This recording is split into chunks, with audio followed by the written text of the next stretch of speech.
Hola, ¿qué tal? Te doy la bienvenida a este curso titulado Estrés, Emociones y Salud Digestiva.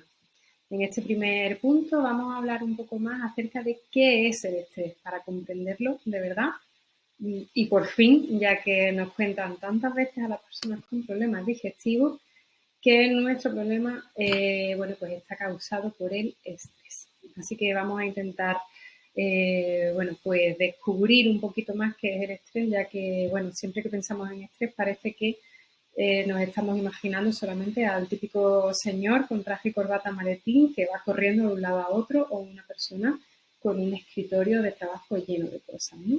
Es decir, eh, asimilamos que el estrés simplemente es una sobrecarga de trabajo. Y con este vídeo te voy a demostrar que no es así. Bueno, entonces, si no es así, ¿qué es el estrés? Pues mira, el estrés en sí es la respuesta automática natural de nuestro cuerpo ante las situaciones que nos resultan amenazadoras o desafiantes. Esto tiene un punto de vista muy evolutivo y esto es algo que te voy a recalcar muchísimas veces durante todo el curso. Y es que el estrés realmente es una respuesta de nuestro cuerpo ante situaciones que, podrían evaluarse por nosotros como amenazadoras o desafiantes, como he dicho antes, pero que es completamente natural, es decir, que es útil, que tiene su función para promover que sigamos con vida, ¿no? Por decirlo así, o podamos defendernos o podamos salir airosos de algún posible ataque o de lo que sea, ¿vale? Pero claro, esto tiene sentido si hablamos desde un punto de vista más evolutivo, cuando los seres humanos vivíamos en un ambiente un poco más salvaje, ¿vale? De esto hablaré un poquito más en el siguiente apartado de las consecuencias fisiológicas del estrés. Pero para que te hagas una idea, es una respuesta que ha desarrollado nuestro cuerpo para poder escapar rápidamente de todo aquello que pueda resultar amenazador, ¿vale? Es decir, cuando los peligros que existían en nuestro ambiente o en nuestro contexto realmente necesitaban de que nos enfrentásemos a ellos o saliésemos corriendo y nos escondiéramos, ¿de acuerdo?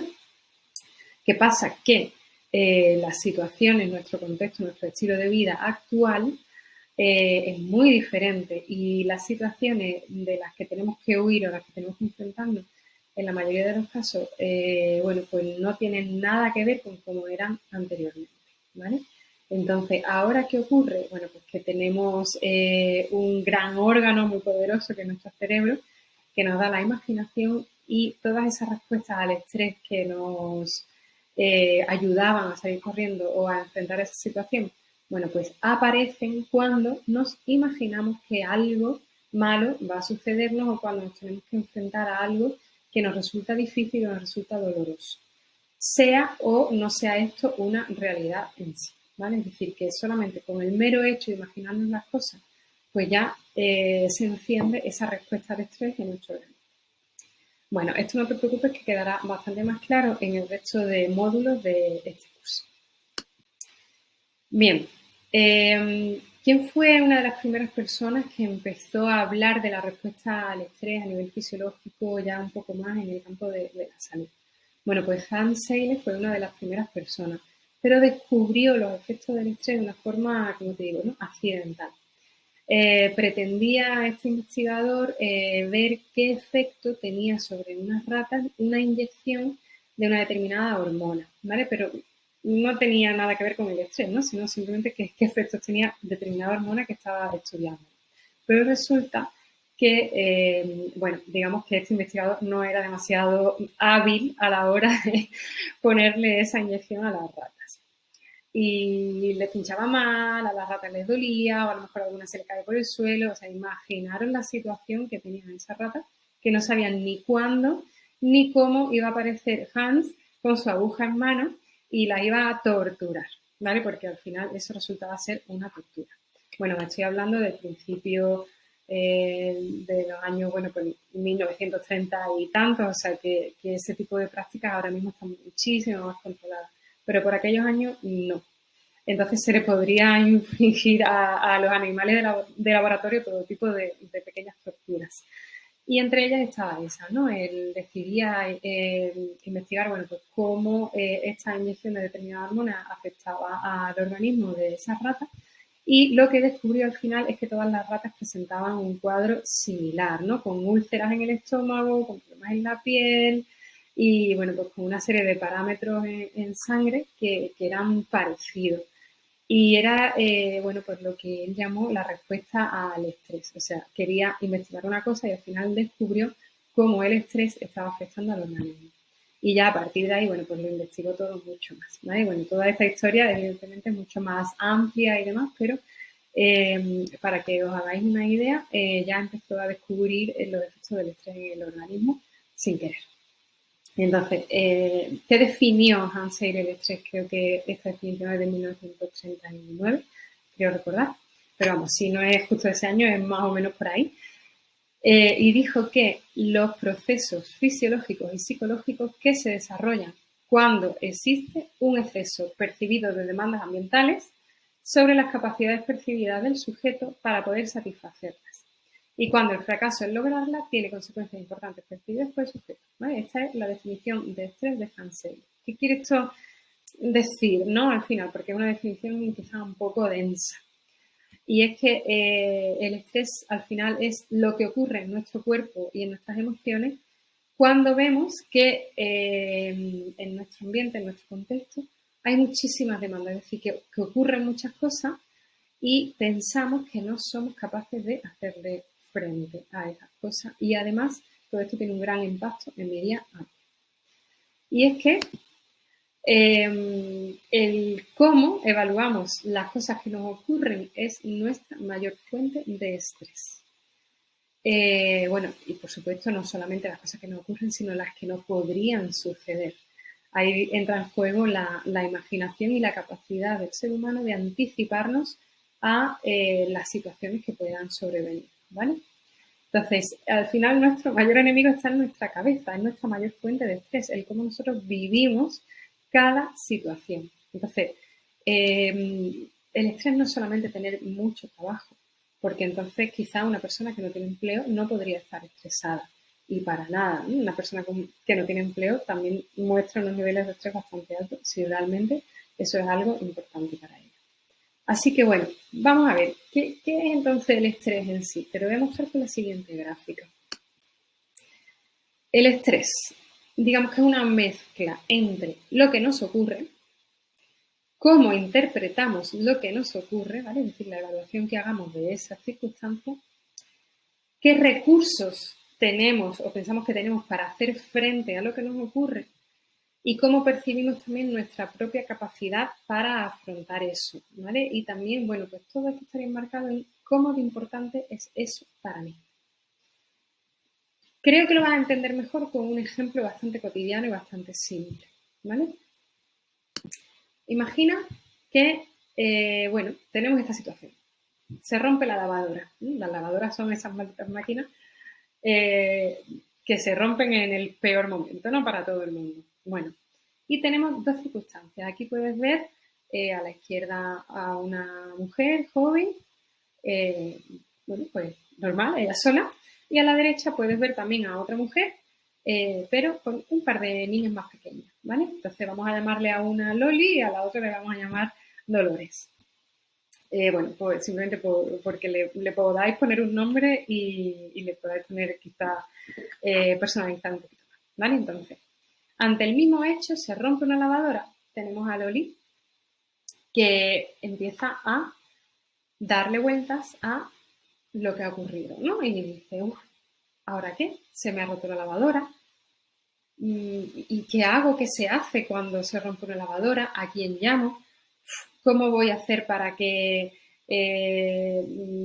esto no me influya en mi día a día? ¿Qué tengo que hacer para lavar esta ropa que me hace falta para mañana? ¿Vale? Es decir, empieza Loli a entrar en un mar de dudas.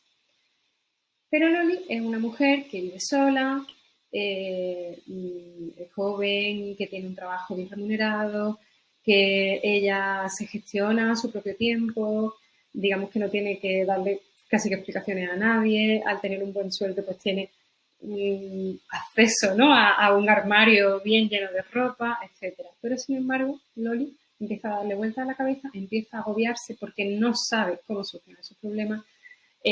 Uno de sus recursos, por ejemplo, es empezar a escribirle a sus amigas en el chat de grupo de que hay que ver, qué mala suerte tengo, todo me pasa a mí, ahora se me rompe la lavadora y cómo lo hago, pues llevo la ropa del gimnasio y está sucia, soy una desgraciada, todo me sale mal, etcétera, etcétera. ¿Vale? Imaginaros esa situación.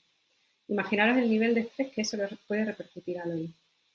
Y ahora vamos a imaginar a Dolores. Dolores también una madre joven, pero separada, tiene dos niños pequeños y bueno, pues tiene un sueldecito normal y corriente que le ayuda a salir del paso, ¿no? A final de mes.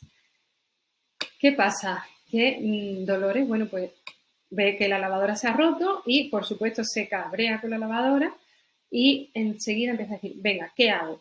Creo que mi padre tiene el teléfono de un técnico de la lavadora bastante bueno, según me comentó hace tiempo, y tengo que lavar la ropa de los niños, me hace falta el uniforme del cole para mañana, o fíjate cómo está esto de sucio. Sí o sí tengo que poner una lavadora, ¿qué hago? Venga, pues llamo a casa de la vecina y le digo que me ayude un momentito, que por favor, que si me permite poner una lavadora rápida, que se tiende y bueno, pues así charlamos un rato y tomamos un café y los niños juegan juntos. ¿Cuál de las dos personas crees que va a tener más estrés? A priori, si te hubiese contado solamente la situación de cada una, es decir, que se rompe la lavadora, pero una no tiene así mucha urgencia por repararla y la otra sí, podrías decirme que tiene más estrés Loli. Pero date cuenta, ¿no? ¿Qué tipo de pensamientos, qué tipo de emociones, qué tipo de recursos tiene la una y tiene la otra para hacer frente a esa situación? Bueno, pues en este caso parece ser que posiblemente Loli sufra mayor estrés que Dolores. ¿Por qué? Bueno, pues porque Dolores simplemente ha visto esto como un problema que tiene una solución, que además encuentra diferentes alternativas y que sabe que no le va a parar en su día a día. Sin embargo, Loli pues se siente bloqueada, no sabe cómo hacer frente a este problema y se lamenta constantemente de que las cosas malas le ocurran a ella. Así que bueno, en este caso, ya te digo, insisto, Loli tiene un mayor efecto de estrés en su vida por esa lavadora que Dolores. Un apunte, eso sí, esto no quiere decir que ambas no tengan una activación fisiológica, ¿vale? O sea, que probablemente ese calor que te entra cuando algo malo ocurre, esas pulsaciones que se aceleran, ocurran en las dos. Pero lo más probable es que el Loli todo este proceso dure mucho más tiempo y tenga más repercusión a nivel bueno, pues digestivo, en su organismo, en su salud, que lo sea además al final para Dolores, que se encenderá, se cabreará, pero aún así lo resuelve y ya sabe que simplemente esto ha sido un bache más en su día a día. Bien, pues ahora que ya sabes un poquito más qué es el estrés, que seguramente ya esté en tu mente dándole vuelta a cómo te tomas tú todo eso, me gustaría hacerte la siguiente pregunta. ¿Cómo sueles reaccionar tú al estrés? ¿Eres más bien como Loli o más bien como Dolores? ¿Tiendes a bloquearte, a no poder saber solucionar las cosas, a pensar que todo lo malo te ocurre a ti y a activarte muchísimo a nivel fisiológico? ¿O eres más bien de cantarte, analizar la situación, ves qué estrategias puedes seguir, etcétera? Bueno, te dejo un minutito para que pienses un poquito en esto, le des un poquito de vuelta y analices cómo sueles reaccionar tú al estrés. Porque es fundamental que ahora que acabamos de empezar este curso, simplemente te pares y te mires un poquito más desde lejos, te evalúes y reflexiones de una forma honesta contigo mismo sobre cuál es tu reacción normal a los momentos más estresantes, ¿vale? Y con estresante nos referimos a esos momentos en los que sientes que hay algo que ocurre, hay algo, una posible amenaza, algo que va a salir mal, algo que te preocupa, algo a lo que le das vueltas, puede ser momentos puntuales o puede ser algo que está ahí siempre, de forma recurrente. Bueno, pues una vez que ya le has dado un poquito más de vueltas a esto, Si quieres y si lo necesitas seguir dándole un poquito más de vuelta, te recomiendo que pauses el vídeo y si no, pues podemos seguir adelante. Y simplemente recordarte esto, analizar estos pensamientos. ¿Tenían que ver con solucionar el problema? Más bien como lo haría Dolores, o tenían más bien que ver con las consecuencias negativas que te iban a ocurrir a raíz de tener ese problema. Es decir, más bien como Loli. Piénsalo, dale una vuelta a eso que has estado pensando y analiza si todos esos pensamientos que venían, todas esas reacciones que venían, era más bien para solucionar o para enfrascarte y bloquearte en esa reacción de estrés. Muy bien, pues espero que te haya gustado este primer vídeo introductorio y sigue adelante con todo este trabajo que estoy segura de que te ayudará un montón a gestionar tu estrés y tus problemas digitales.